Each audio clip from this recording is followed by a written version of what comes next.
and sex tourism that already running like those massage parlor that a lot of Chinese tourists coming in go to massage parlor those type of things. I'm a tour guide and all my clients, of course, they come here. Where is the best massage parlor? You know, but we never been promoted. But we never been promoted those kind of things. But the tourists know. But when you say but it's been informally promoted, hasn't it? For many years. Promoted, but not like straightforward. Right. But anyways, so I think the sex tourism is already exist and for even before I was born, and it will continue like this for many of years. So what you're saying is that it's inevitable that there should be a huge sex industry in Thailand, but that's something that I do want to sort of throw open to question. Why, is it inevitable that Thailand will always have a major sex tourism industry, and is that even desirable? Is it a good thing for that to be here? I think I like to sort of trying to from my experience. I have experienced by taking my clients to the sex entertainment. They came from the 4-star hotel on a private car going to the sex show. Now that happened during when the political unrest was happening, so I understand the situation from the negative sides of the politics it was affecting my job as well, because I understand that the quality of the customer that came to Thailand during that time was unspeakable. We cannot expect the revenue like big. Okay, we can expect big revenue from those countries, from those clients that come to Thailand. I'm speaking Indians and Middle East, because these because they in their country they have strict rules of in the marriage and the religions. So that's why they come to Thailand to relax. So that's why they are aiming to enjoy, to be part of the sex tourism by going to the show. And I think that this is okay for this part that I'm trying to say is that this is the customer who have the money to pay. So how about those who are just in low class that come to Thailand? Okay, it's going to cause a lot of problem in the future. So what you're saying, the people, the tourists come to Thailand during that period, come for the sex. No, is that right? I'm talking. We are talking about sex tourism. So that's why I'm sharing the experience to you that I understand. in part of this sex tourism, this is what happening. That I think because of the politics unrest, I do understand because that. of the. But I'd like to ask you, how many % of people come at that period, come for the sex tourism? I don't know because. But is that your experience, you're saying is yes, quite, because they cannot estimate the numbers. I do understand, but it's quite unfair. It's quite unfair for the tourists. You got something to say? I think Thailand got the prostitution and the sex tourism in Thailand is doing a bad reputation for Thailand females a lot, because from my experience from abroad, a lot of foreigners think like, oh, she's from Thailand, like that. Yeah. Thailand got a bad reputation. Yeah. I think in short term, Thailand gonna have a problem if they lose the sex tourism. But in long term, Thailand gonna grow and become a better country and recover as well. Well, let's continue with this point, because now we're getting to the major point here. What's going to be sustainable? Is it just about money, or is it about something else? It is a big part of the economy, sure, but does it actually cause damage in other ways? So can we just continue that one for a while? That's a good point. Thanks, Surapon. I think it's about human right. What is the right thing to do, not like or you think like about money and those kind of things. I think that's been hit Thailand pretty bad lately. Like people are about thinking about money, not about like the right thing like we should do. That's like the main problem is for the child sex tourism. I think it's because of the parents. It's like in the in the country. countryside. Yeah, in the countryside, there's lack of money, and there's some agent to search in the village, in the small village, and then just sell your child for me, and I'll take care of them. And the thing is the money that the parent needs. Well, let's just go. This is good. You mentioned before attitudes. Remember the university in Columbia mentioned there was 2 factors there, one of which was chauvinistic attitudes. And I'd just like to follow this on again. I mean, this is kind of universal. I mean, whenever there's men, there is going to be some kind of chauvinism. But how serious do you think that is as an issue in the country, as something that helps to sustain prostitution or sex tourism? Okay. Hardly see when women can be Prime Minister in Thailand. Hardly. In 10 or 20 years. Not like German. Right. I think we will have that soon. So I think the thing like about men look up down at women in Thailand will be continue for a while, I think. It's the Support average that. pay. Expand. Like- Expand. Interesting. I don't think like for now we're getting better. Before, because in our culture, women always be slave in like for loyal family or stuff like that before. So we born from that. But now I think the slave thing like we gone since long time ago. But there was still slave going around in Thailand, Okay. like in terms of maid or something like that. Sure. Well, Silpan, you've lived in Sweden, which is quite well known around the world for having fairly progressive social attitudes. So when you look at Sweden, would you say there's any difference at all, or can you see the argument about chauvinism? Yeah, it's a lot of difference because now in past 10 years, the female starting to become bosses and not prime minister yet, but they're getting high salary and the equalness is much better now.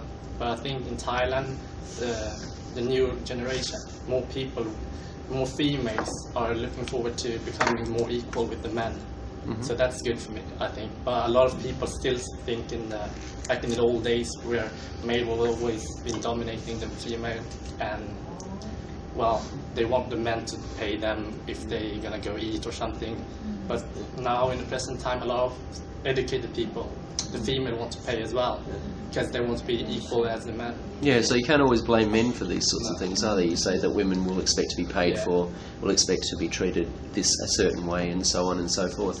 As a woman, do you find the Colombian researchers' point of view that there's a strong association between chauvinistic attitudes and a large sex industry? Do you think that's persuasive or not? That's what? Do you think that's a persuasive argument, that if you have very chauvinistic attitudes that you will tend to have bigger sort of informal sex industries and so on? I think it could be. In Thailand, I think the situation between men and women is getting better. People try to be equal in every way.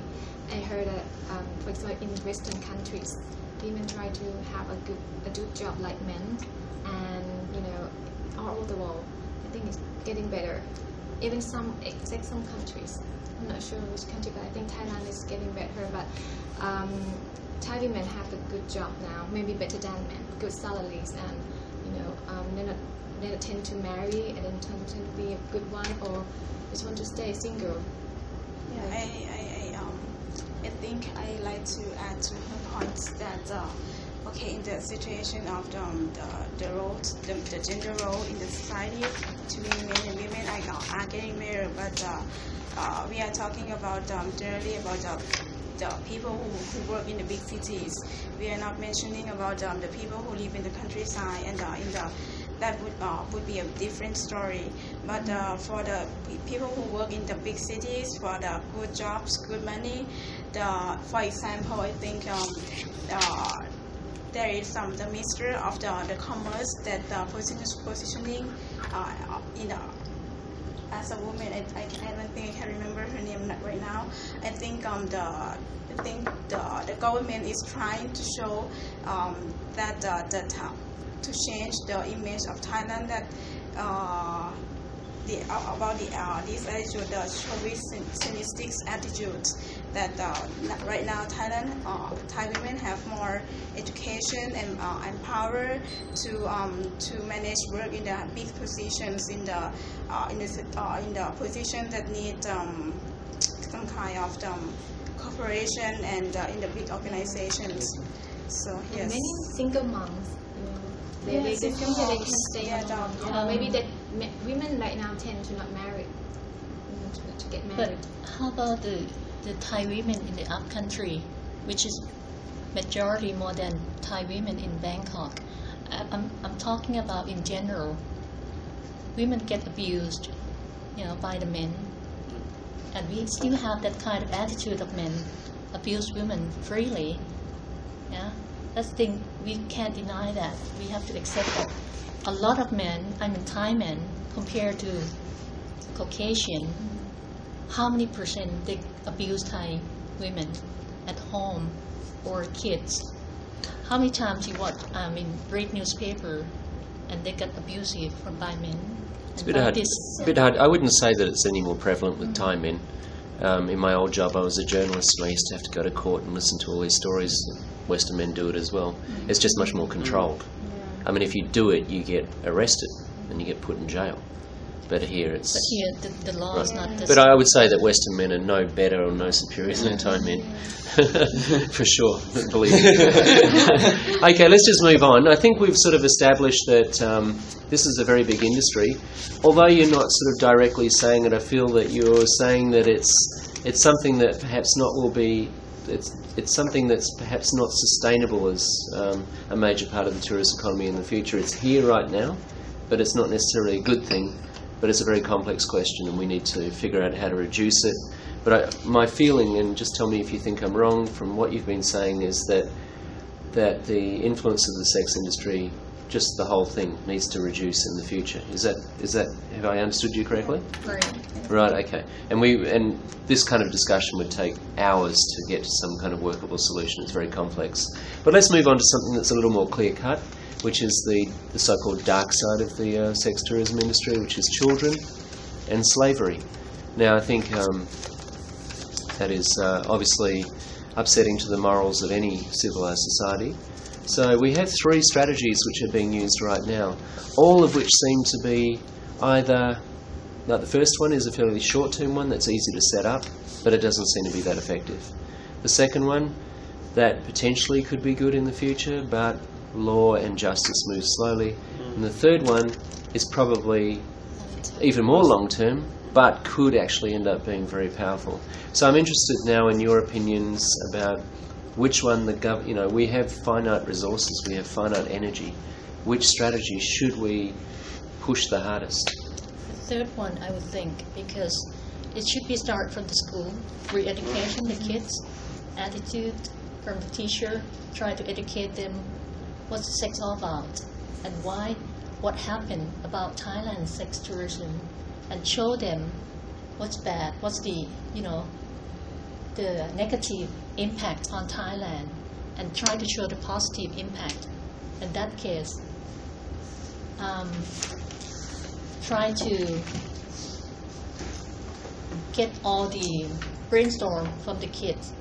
What would happen if it's happened like this? What in the future would be? Try to point out the more likely the negative point, and the kids would know the negative impact. Then they would know what's the attitude, the positive would be effect in Thailand in the long term. That's what I'm saying. I agree with Philip. Of course, re-education for the kid is important.